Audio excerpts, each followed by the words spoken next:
চট্টগ্রামের ফটিকছড়িতে যেন একজন মানুষই গোটা উপজেলার চালক। জনপ্রতিনিধি নেই, কর্মকর্তাও নেই, সব দায়িত্ব একজনের ওপর। আর একাই এ দায়িত্ব কাঁধে নিয়ে ছুটে চলেছেন ইউএনও মোজাম্মেল হক চৌধুরী। তার কাঁধে এখন 2 শতাধিক পদ রয়েছে। 2 পৌরসভা, 6 ইউনিয়ন পরিষদ, 92টি মাধ্যমিক শিক্ষা প্রতিষ্ঠান, 229টি সরকারি প্রাথমিক বিদ্যালয়, সবকিছুর চেয়ারম্যানই মোজাম্মেল হক।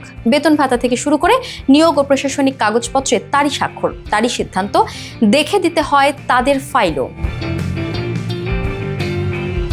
দীর্ঘদিন ধরে উপজেলা ভূমি অফিসে আসছেন না এসি ল্যান্ড। পৌর মেয়র, কাউন্সিলরদের করা হয়েছে অপসারণ। ফলে ফটিকছড়ি ও নাজিরহাট পৌরসভার প্রশাসকের দায়িত্বও পালন করতে হচ্ছে ইউএনওকে।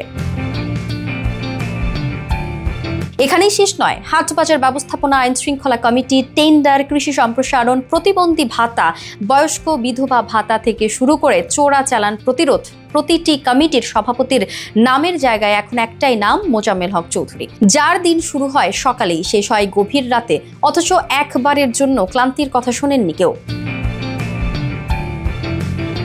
ইউএনও মোজাম্মেল হক বলেন, সরকার পরিবর্তনের পর দায়িত্ব অনেক বেড়েছে, তবে এটাকে চাপ মনে করি না।